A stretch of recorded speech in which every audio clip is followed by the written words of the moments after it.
Julia is passionate about leadership. She uses her published book called Hoop Speak, The X's and O's of Leading, through the language of basketball as her foundation for her keynote speeches. Julia's speeches are very interactive as she poses questions and scenarios to the group. She's been known to use a prop or two to give engagement, to drive engagement. Julia's topics within her book include team development, the triple threat of leading, culture safety, building a team, and strategies for developing your X's and O's as a leader. Julia is great at engaging in viral audiences. Thank you for that, Virginia. Okay. I appreciate it. So strategy is right in my wheelhouse. As you mentioned, my book is about strategy, is about X's and O's and building your X's and O's. And so from that, I have developed, I guess, a concept for developing into the leader that you want to be, or to be a very successful leader. I'm going to talk about leadership, but I use basketball terminology to simply explain it. So it may be different for some of you thinking about, oh gosh, Julie, I don't know anything about basketball. Believe me, I've heard that. Actually, you do. You know a lot of things about basketball. You'll be surprised. I mean, I'm going to talk about just a few of those here in just a little bit. But for my topic today, it's being a triple threat leader. All right, so you're probably wondering, what's a triple threat? Well, I'm going to tell you here in just a few moments. What I created to show this concept is what I call the SCORE model. So I broke down the triple threat into 3 different concepts. And we're going to go into each of those concepts in just a little bit. And I believe that true leadership does fall into these 3 buckets. So buckets, if you haven't heard the terminology in basketball, that is my basketball term, a bucket. So when you score, all 3 of these concepts are going into the hoop. Just imagine that, these 3 concepts going into a hoop and coming out. And after it comes out of the basket, you score. Well, Julia, I don't score. How do you score in leadership? Well, scoring is like winning or increased productivity, or you gained a sale, or you had an opportunity to improve or go to a training or increase your performance and the productivity. So all of those things are part of scoring and creating a winning culture. And you as a leader have an opportunity to drive that. So what are these 3 crucial skills? What is the triple threat? Right, so Virginia did mention that I've been known to use a couple of props. So I'm going to bring the first one. I believe it is emotional intelligence. So my first concept is emotional intelligence. I'm going to dive a little bit deeper into that, but I just want to introduce them at first. And so I believe the second of the triple threat is engagement. And then the last, but certainly not least, but just part of the triple threat to help you score is then execution. So I believe that these 3 critical components can make you into the leader that you want to be. Now, I'm not saying these are the only components. This is just through my research and through just being in leadership. Those are the 3 concepts and 3 crucial skills that I believe a leader needs to be successful. So I'm going to go into each of these a little bit further. So why do I call it the triple threat? Let's do that first. So in triple threat, a basketball position, I'm going to take my basketball back again. When you catch a basketball, you catch it and you get into what's called an offensive position called the triple threat. And the triple threat is meaning that you are ready. I am ready. I am ready to shoot. I am ready to pass, or I am ready to dribble. So that's the triple threat. So those 3 parts. So my triple threat, of course, is emotional intelligence, engagement, and execution. You need all 3 of those. You need all 3 of those to develop into the leader. If you're higher in one, or you're a really good executor, but you have lower emotional intelligence, I believe that you may not be as successful as you could be. If you are high engagement, but you're not able to execute on all the ideas that your people come up with, then I believe that maybe you're not going to be as successful a leader as you can be. So if you are ready, then we are going to get started with each of these components. So I'm going to dive a little bit deeper. So emotional intelligence, big topic. huge. We could probably have this whole summit on emotional intelligence, but I'm just going to do a little part and just give some basics on what it means. I would encourage you as a leader to take an assessment, or certainly, find out more information if you are thinking, that you want to learn more about emotional intelligence. So you may have heard it, EI is shortened down, or EQ, which is, of course, paralleled with IQ. And we know that IQ is, our intellect, our intelligence quotient, and that's pretty much fixed. It's going to be pretty much what it is if you're 7 or you're 107.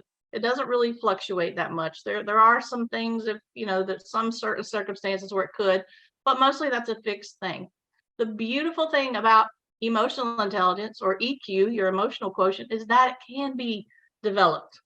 It's not static. It's not fixed. So if you do an assessment and you recognize that you are low in one of the components, I'm going to go over the components here in just a second, that you can develop that with a plan, with your X's and O's, with your strategy. You can develop your emotional intelligence. All right, so let's go into each of the components. The first one, and again, these are not in really any order as far, they're all important, but the very first one is self-awareness. So self-awareness is about you knowing how your emotions impact you and others. It's really exactly what the word says, is awareness. How aware are you of your emotions, and how your emotions and how impacts the way that you behave, impacts your productivity. How are you confident? Are you self-accepting? Are you understanding emotions and how they play out in your life? And we are going to talk about workplace life, but of course, emotions can show up in your home life as well. How are you being vulnerable? How are your values playing out? What are your strengths? All of these pieces are part of developing and knowing your emotional intelligence. It's important for you to honor those emotions and recognize, what they're doing and how they are impacting not only you, but others. And, the very first step in that is being aware of what those are. One part I want to bring up about emotional intelligence, or at least self-awareness, is about being vulnerable. I think someone mentioned that earlier about being vulnerable. And I think it's a very important part of learning about emotional intelligence. If you're not familiar with Brené Brown, she's a great resource, and she does a lot of work on vulnerability. I'd certainly look her up. If you haven't done that, then please do, because she does a lot of work with that. And so I think it's a very important piece of self-awareness. So self-awareness is about you, about me, all right? So the second one is self-management. And self-management is about your control and your consciousness. How are you managing maybe it's anger, maybe it's just emotions in general. Maybe it's how are you handling your triggers. So what is a trigger? A trigger might be, for example, you get a trigger if you're having a conversation with someone and they start to cry. And that's a trigger for you. It brings out some emotion in you that maybe you're not ready to handle. So what do? Do you lean back, or do you lean in, or you say, hey, let's go take a walk? How are you managing the emotions, not only yours, but the emotions of others?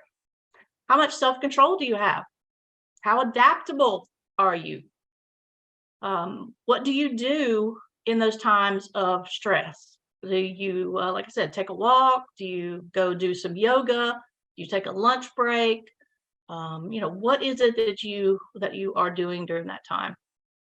And it's always important to communicate what is going on during that time too. Self-management is about communicating and not keeping that in. So we have a tendency sometimes to keep those emotions in, because I've heard it and I know you've heard it. Emotions don't belong at work. Well, guess what? Emotions are at work. Everybody has emotions. and they're going to play out in some way. So the better you can manage your own emotions and your self-awareness, the better off that you are going to be and the better leader that you're going to become. So again, self-management is about me. So you're going to understand why I'm talking about the me terms here in just a moment. So now we're going to the third component, which is social awareness. Social awareness, it actually might be my favorite, even though I said they weren't important in any of the others, but I like social awareness because it's about reading the room and reading body language and reading people. And one of the reasons that it's one of my favorites is because there's, a story that, you're so excited about a particular initiative that's coming. It's going to make money for the organization. It's going to give opportunities for all the people, and you're getting ready to go into a team meeting. However, the team has just read something online or heard something at the water cooler. Layoffs might be coming. We're losing money. We lost an important client, but you're all excited, and you come in and you deliver this exciting news, and you get furrowed brows and arms crossed and all this body language, and you're not understanding what's going on. That probably means you don't have very high social awareness because you did not come in and read the room. You did not see the chitter chatter and like I said, the angry looks and all of that that might be going on in there. So it's important to make sure that you are reading the room, the facial expressions. So if you're in virtual environment, you might want to ask people what their emoji is of the day. Then you'll be able to see some of those, emotions that they might be showing. If they show the happy face or the heart eyes, then oh, it's a good day, it's a great day. But if you've got everybody with frowny faces, that might be something to acknowledge for sure. Social awareness is about seeing others. So we've done me, self-awareness, self-management, and then others is around the social awareness. Sometimes you might need to zoom in, like look further into what's going on, and then sometimes you might want to zoom out. What's going on in the broader picture? What's going on in the organization that we need to possibly address? And one important aspect of social awareness is listening. Absolutely listening. So not only posing the questions, but then asking those questions of, okay, tell me what's going on in the room. I see this or I see that. I want to understand what's going on a little bit more. Okay, and lastly, the fourth component, I just did 5, I meant 4. 4 is relationship management. How are you managing your interactions with others? So again, we're talking about others. Are you asking questions? Are you, like I just said there with social awareness, are you asking questions about what's going on? Are you collaborating not only within your team, but across the organization? Are you on diverse teams? Are you on cross-functional teams? How are you managing those relationships? Not just staying in your office and managing yourself, managing those relationships that are going on outside of your space. If you're home office, are you, interacting with, different groups within the organization? Relationship management also has to do with conflicts. How are you handling conflicts, or how do you handle conflicts? Maybe that's part of that self-management too. Do you shy away because that's a trigger? Oh gosh, we've got some conflict. I need to walk away from this. Or are you diving in there and really getting to the root of what's going on? So again, it's about others. So we've got me, self-management, self-awareness, social awareness, and relationship management is about others. One important thing that I want to talk about, since we're talking about others, and this has been brought up in in several speakers, is empathy. Again, books have been written on empathy. There's plenty of things that I'm not going to go into a whole big thing about empathy, but I do want to just remind you as a leader that it's important to be an empathetic leader. Again, I'll say Brené Brown. Brené Brown has an awesome short video on empathy and how it's like a little, I guess, a cartoon kind of thing, but it's great, animated, so it's wonderful. I've used it in, several of the trainings that I have done, just to talk about empathy and how being an empathetic leader is going to help you further your leader development. Because we said emotions are going to be in the workplace. And we know that emotions definitely have an impact on performance. All right, so are we still ready? We're still ready. We've got our triple threat. We've got emotional intelligence. So let's talk about the second part of the triple threat, which is engagement. Remember, green ball, engagement. So when I think about engagement, I think about energy, not only your energy, but their energy. Then I'm talking about their being the people that you lead or the people that you are surrounded with, your peers or your colleagues. So engagement is about providing opportunities for people to engage. And then, fortunately or unfortunately, people decide whether they want to get engaged or not. But you have to provide the opportunities. You have to make sure that the circumstances are set up for people to choose to participate. That's why a lot of these employee resource groups have been formed. People have said, I want this, or I want that. I want to be more engaged. So a lot of those came out of that probably engagement survey. I'm sure you probably heard about engagement surveys, and maybe you scored low on those. So people wanted more. So it's your job as a leader to set the tone for engagement. And we know that if we don't have those opportunities, that people will disengage. And earlier I mentioned something about the quiet quitting. Okay, we're really focused on this quiet quitting thing, but what if they loudly stay? What are we going to do then? We got to engage. We got to provide those opportunities for them to engage, or you're right, they're not going to stay. They're not going to be a part of your team. So we have to think about setting that tone and setting those opportunities up for engagement. When we have that engagement, and when we are having those opportunities for engagement, we build trust. How do we build that trust? So the more you are able to create opportunities for engagement, the higher the trust is going to go. All right, so if you're walking the talk and you're doing what you need to do, you're setting the tone, establishing that culture of engagement. And culture it takes time. It's not something that might happen overnight. So developing a culture of engagement could take time. So I want you to think about, where are some opportunities right now where you could increase engagement with your team? Lastly, we have the final concept or component, which is execution. So execution is about executing on those X's and O's, that strategy. So we've given you a lot of strategies over the last day and a half. Now, what are you going to do to execute on those? Execute on all of that. Oh, provide brainstorming times. Love that, Virginia. Thank you. I just saw something pop over here in my chat area. So executing on those X's and O's.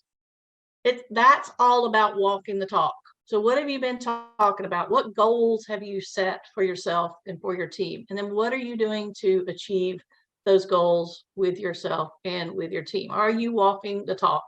I think that's a really important aspect of the execution. And I also, during execution and achieving these goals and making sure that we are meeting the mission and the vision of our organization or of our team, we have to bring the entire team with us. Not just our high performers, and not just our low performers, and not just our medium performers, everyone. At some point, you hired these people to be on your team. So they have brought some value to you and your organization. So you've got to bring everybody with you, and you've got to find those opportunities to bring everyone with you. And along those lines, holding yourself and them accountable for that. And one way you can do that is to set clear expectations. What are the goals? How are we going to get there? So the execution is about not only the X's and O's. So again, I'm using basketball terms. Your X's and O's, or if you've ever seen anybody drawing on a whiteboard, they've got the X for the defense and the O for the offense, and they're trying to figure out how to score, right? Trying to figure out how to score ultimately. So that's about, how you're executing on with those X's and O's. And then not only that, but providing the tools and the opportunities. So going back to what a couple of people have said about mindset. So it's not only just the mindset of becoming a great leader, it's also you've got to have those skills. So I believe that the three skills or three crucial concepts that you need are the ones that definitely I have mentioned.